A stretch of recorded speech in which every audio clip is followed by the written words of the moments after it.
Okay, it's time to dive into something a little bit new, something a little bit different. And man, this year has been outstanding for giving me stuff that I never knew about, and bands with a little bit of a surplus of back discography. So, yeah, let's dive into another one.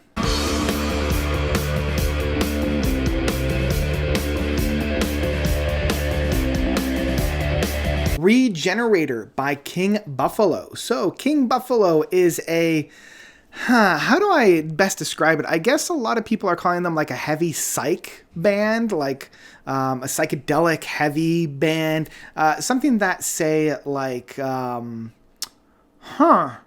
it's kind of hard to describe. I find them like a very jammy, very psychedelic space rock with a little bit more teeth, a little bit more of like a rockin' edge to it. So if you're a fan of some more like hard rock, but with some pretty amazing space rock riffs on it, like almost like sludge or doom metal, but like toned down so that it's not quite as like in your face and whatnot, like not to the extent that drone metal is, but anyway, I'm getting carried away. King Buffalo is a triplet. Sean McVeigh is on guitars, vocals, and synths. Dan Reynolds is on bass and synths, and Scott Donaldson is on drums and percussions. And like this is part of the power trios that I love, because until I sat down and did some research about these guys after, about a dozen or so listens to this album, I would have thought that this album was being played by at least 6 individuals to really help round out the song, just because of how big and how grand a lot of these tracks sound. But yeah, these are following suits with like Motorpsycho or Rush by being just 3 guys that are able to play some brilliant and outstanding big meaty tracks. This is their 4th full-length album after The Burden of Restlessness from 2021, from last year, as well as Archeon, also from last year. And their other big album of Dead Star from 2020 really helped kind of bring the group to life. And I believe their first album was Orion from 2016. I believe that's what it was, or it could also be Longing to Be the Mountain.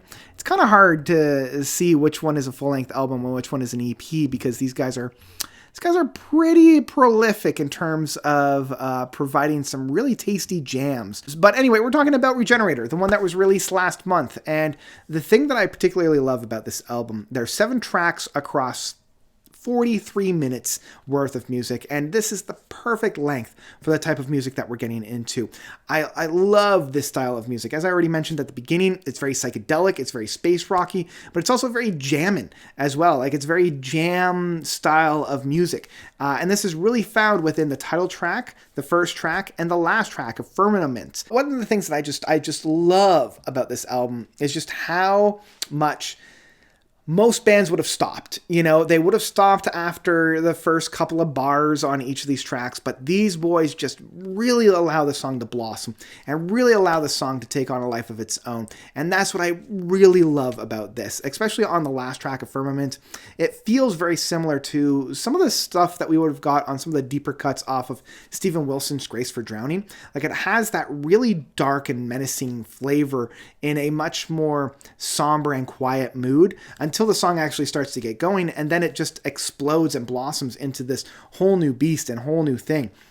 Regenerator is a little bit more of a pump up the jam style, and it's a great way that they opened up the album. It's a lot more immediate, it's a lot more bumping, it's a lot more tangible in that sense, and I like the fact that it eases the listener in with this more fun jamming session on a bit of a longer streak. And I have to tip my hat to the musicianship on this. Like, even though these boys are, they're really stretching their legs and really playing with the space. I like on some of the smaller tracks, like the second track of Mercury, it feels almost like a math rock track. Like, the picking styles on the guitar particularly is just mind-bending and mind-expanding. Like, I love just how intense this lead guitar really is the rhythm, even though it's going at a pretty intensive rate. And the third track of Hours reminds me of more of the like rock and indie tracks that we heard from like the mid 2000s. Like I'm reminded of this track that I used to play all the time on Guitar Hero. Mainly the Kaiser Chiefs of Never Miss a Beat. Like it has that same kind of drive, it has that same kind of essence, that same kind of get up and go aspect of it, but it's so fun and it's so lively. It's one of the highlights for me on this album, and it leaves me with a massive smile on my face. You know, it makes me feel so excitable and happy. Now, quite expectantly, the fourth track, the mid track of Interlude, is just a really quick and straightforward track. It allows us to kind of take stock before the last two tracks, before the big finale of Mammoth and Avalon. And as much as I like these tracks, I do find that they are, if I'm being perfectly honest, more of the weaker moments on this. I do like Mammoth of how big and how meaty and how aggressive it is in comparison to Hours and Mercury. It's a little bit more intense, it's a little bit more dark, and I like this style and this side of the band because, you know, it's something that the band hadn't quite flirted with or tried since the beginning of the Regenerator. But it's definitely not their best work on here, and I also feel like Avalon is a little too airy. It's a little too will-o'-the-wisps, a little too up in the clouds. Now, I do like when it comes into the chorus and it grabs you with that really tangible, really like immediate hook in that sense.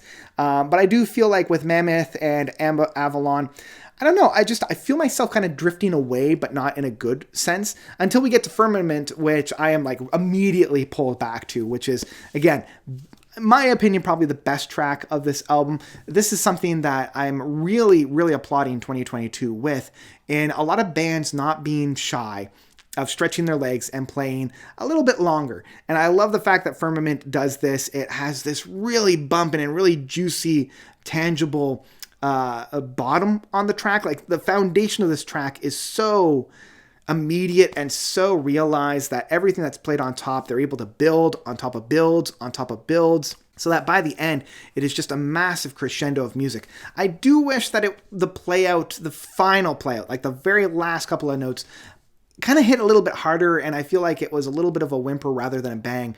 But man, when you're coming at it with so much of a heavy punch that came before it, I can't necessarily fault it for that. So yeah, in the end, Regenerator from King Buffalo was an album that really, really surprised me. It was enough for me to go back, and I'm going to check out the rest of their albums because, man, I really, really loved what I heard on Regenerator.